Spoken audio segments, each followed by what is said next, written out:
Hello, everyone. I'm Sean Deveney from Heavy.com Sports. I've got Steve Bulpett, our NBA insider, with us. The offseason is in full swing. We've had the draft, and now we have NBA free agency coming up. Steve, how are you today? Just excited beyond belief for the start of the moratorium period where teams can tamper the hell out of each other. You say that as if they're not already tampering right now as we speak. Right. We're not giving away, secrets here. So the draft was last week, and there was a lot of activity, a lot of sound and fury. Didn't seem to signify much, though. We did not see the big names that had been talked about, whether it's John Collins, Rudy Gobert, guys of that level. We did not see anybody moved at that time. Did that surprise you? Do you expect that maybe we'll come back to that once the dust settles on free agency? Well, a lot of the trades you see made before the draft are usually when guys identify people that they want and they move to get them in the draft. But I think you're going to see a good flurry of activity trade-wise afterwards as teams realize, hey, this is what we got, this is what we didn't get. What do we have to do now? Yeah, Utah's going to be in some state of flux. And I fully expect Atlanta to make some interesting moves. They've got a bunch of guys and the whole John Collins thing and all that, but then again, sometimes a team like Atlanta, and I'm not saying this is necessarily the case with the Hawks right now, but they get in their heads the idea, hey, I got John Collins, I'm going to get a big return for him. And then they go out into the market and find that there's not a huge return to be had. And they've got to kind of recalibrate their expectations. So I still expect, though, that the Hawks will be busy. I think the Pacers are another team that we've heard a lot about with Malcolm Brogdon and Miles Turner as well. Nothing happened with them. Probably the same sort of thing that maybe after July 1, probably more in that second week of July, we'll see something happen with them. Yeah, I think. Look, there are teams that whether the move they make is going to be something, with teams we're talking about here, the Indianas of the world, whether the move they make will be significant enough to alter their position might be, that's what they hope for, but could end up being a little bit irrelevant. But because when they get to a certain point, I think they're going to realize, hey, we got to make a move. We can't come back with the same thing and not just sell it to our fan base, but sell it to ourselves. They're going to have to make some moves here to alter the shuffle the deck a little bit anyway. Yeah, and maybe obviously willing, I think at this point, to maybe take a step back in the standings. If it means a better outlook going forward, if it means a couple younger players, if it means a couple of draft picks in the back pocket. It seems like Indiana, like you say, is in a position where they know they've got to do something here.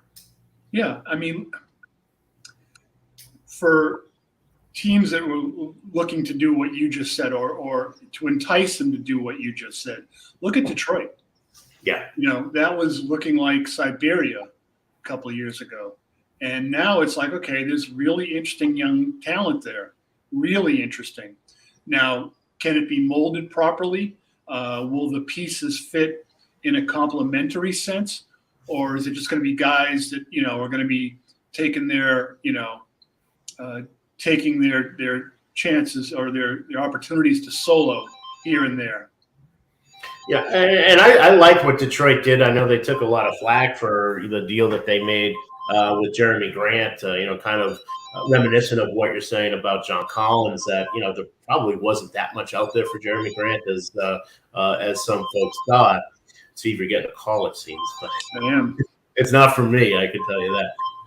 But for them to just trade Jeremy Grant basically for cap space, I thought that was a pretty good move for them. They wind up with the chance to make a run at DeAndre Ayton. We'll see how that goes. If they don't, then they're in sort of that Oklahoma City position where they can take in a player. You send me, your first round pick for next year, and you're getting something for nothing. So, I thought that they left themselves, in addition to the amount of young talent that they do have, getting Ivy in the draft, I think was huge for them. But in addition to that, now you've got this other asset, this space that a lot of teams are going to need. Yeah, and I'm a Dwayne Casey believer, and I just it's so you've got the guy off the court that can has the right kind of head to bring things together. Do you have the right kind of players or the right kind of player leadership wise that'll bring it together? And then you're still going to have to take the next step. You got to wait through these guys going through their growing pains. Players want to establish themselves in the NBA. It's always the first step. And then they start thinking about, what can I be as a team or as a teammate? Anything you can get like leadership wise that'll hasten that process, I think is what they'll be looking for. But you got to shake out and see what you've got and what else you can get, like you said, with space. Speaking of space, let's talk about Kyrie Irving because he's. I was talking about salary cap space. I wasn't talking about outer space. Well, I use the double entendre there for you. But with Kyrie, he winds up opting in for next year, $37 million, and I think if you're the Nets, you're okay with the fact, in terms of the books, you're okay with the fact that that's happening. And if he had opted in and plays well, he goes out and plays 72 games. And then you've got an opportunity to say, okay, he looks like the Kyrie Irving we thought we were getting when we first signed him. Let's give him a big contract. Like that would have been the ideal. But all this acrimony of the last couple of weeks, and then it's almost like he opted in despite himself. He opted in without wanting to. Does that set up a bad season in Brooklyn? Can they bounce back for this? How do you see that playing out? I got a 4-word question for you. Can it be worse? Than what they've already been through. It just he tried to play leverage. It didn't work.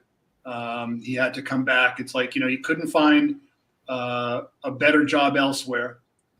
He couldn't get what he wanted in terms of a raise.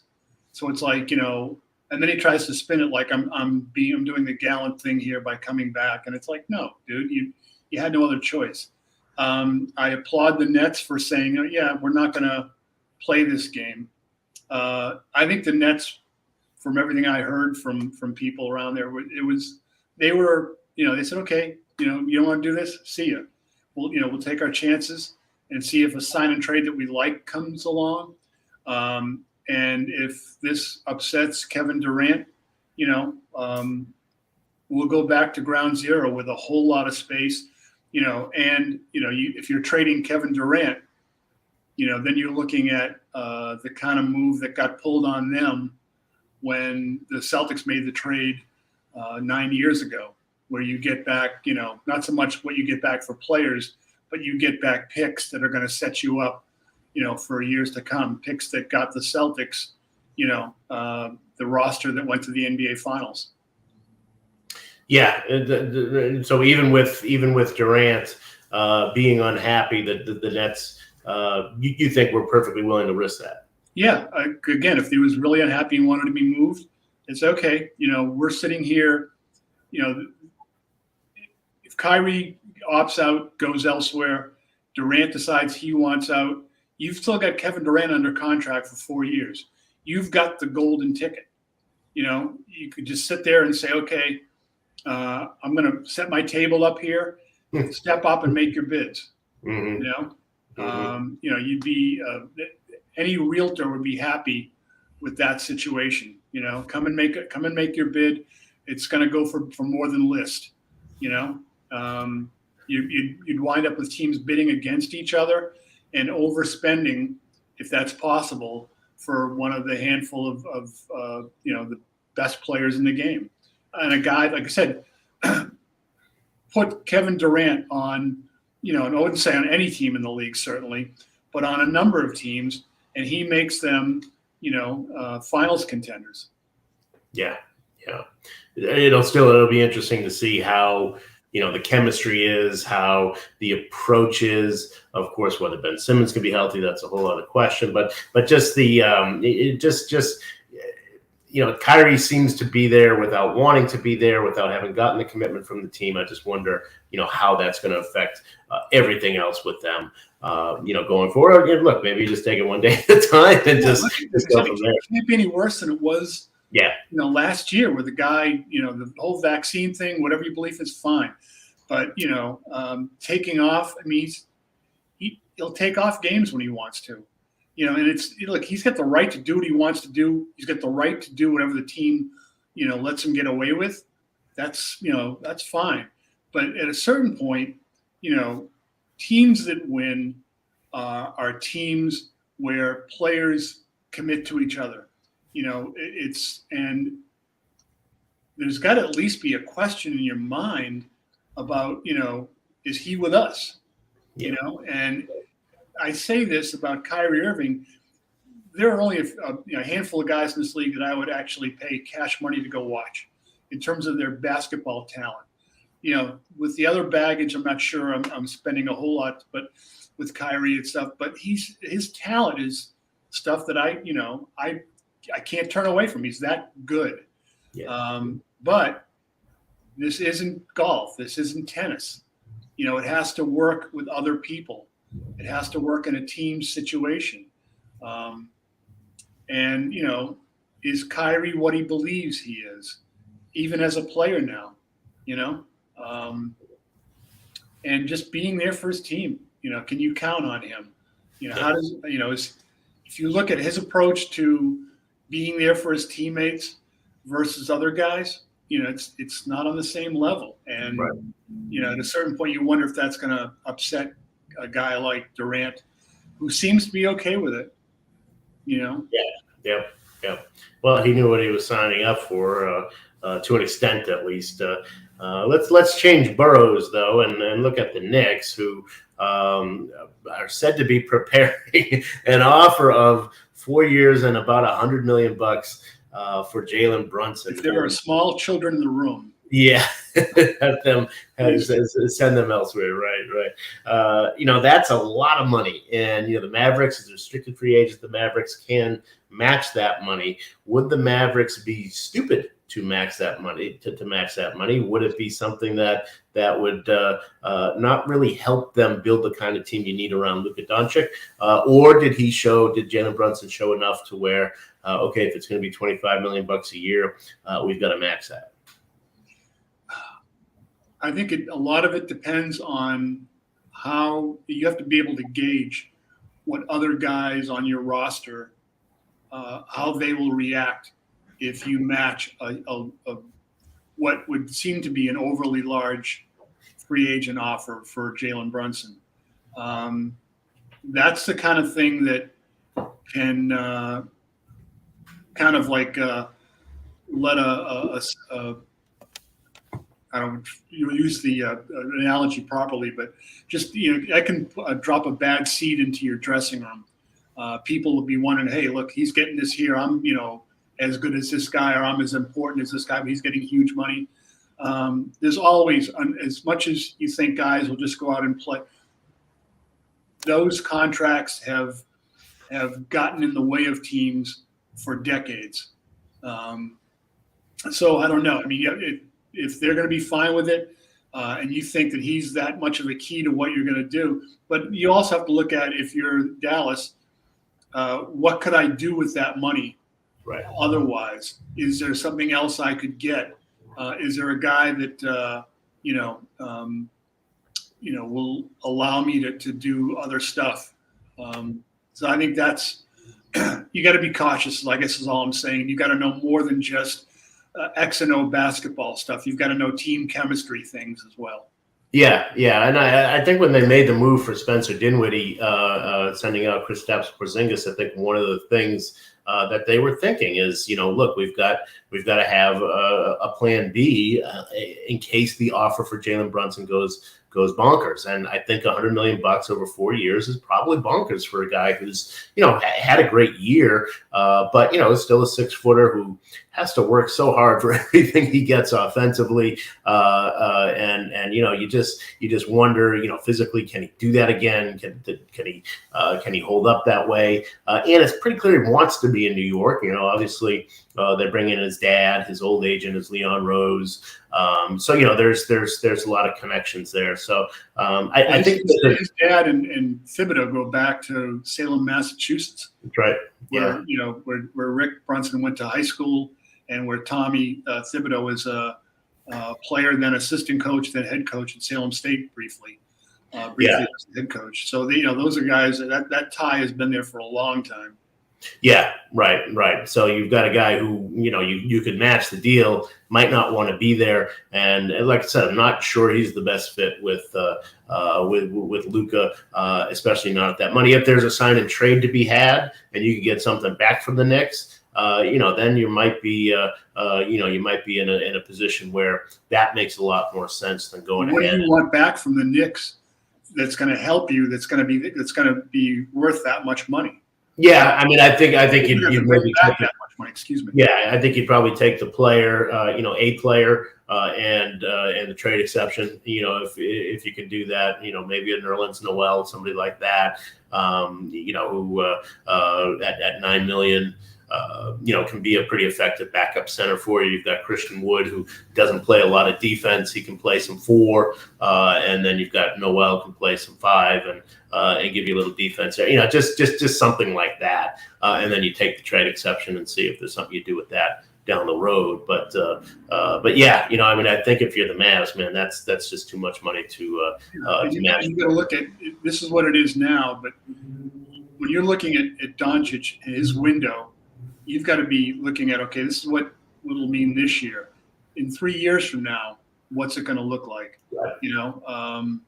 So like you said, how's Jalen Brunson going to hold up? There's a lot of questions to be answered there, and there's certainly questions that are a lot deeper than just how it's going to look in 2022, 2023. Right. Last thing for you, Steve. PJ Tucker. 3 years, $30 million. That's the scuttlebutt around him. The man is 37 years old. Are we asking too much of PJ Tucker here? That seems to be a lot of money for a guy who's clearly on the back nine here. Yeah. Look, I think he can play a really key role. Like looking into this season and say, wow, that's a guy that a lot of teams would like to have this year. But if you're looking at the year after and the year after that, is he going to be an asset or a burden? And I that's a tough question to answer. Yeah, obviously James Harden likes him and Daryl Morey likes him. That's why they want to get him to Philadelphia, even if it means overpaying him. But I will say, when you watch that Miami series against the Celtics, when Jason Tatum was being guarded by PJ Tucker, Jason Tatum did not like that one bit. And, he just that kind of physicality. I think if you're Philadelphia and you're thinking we want to get to the finals, we're probably going to have to go through Boston. Maybe PJ Tucker's the kind of guy who can play that level of defense on Jason Tatum and maybe give us a chance to get there. Yeah, and if you're Philadelphia, you've already made huge investments in this team. You've already spent, large sums, and I'm assuming they're going to get things worked out with Harden one way or the other. It's incumbent upon you, in for a dime, in for a dollar. Yeah. So it's like, okay, we're already over budget. The worst thing would be to be over budget and not win, and going further over budget but winning. That's more palatable, I think, or certainly, right. It's not like it's coming out of Daryl Morey's pocket. Yeah, right. But if he wins, then he can justify the money that they spent. Yeah. All right. Well, NBA free agency kicks off 6 p.m. June 30th. That's Thursday. Thank you, Steve, and thank you everybody for checking us out. Remember to check out heavy.com for more on the NBA.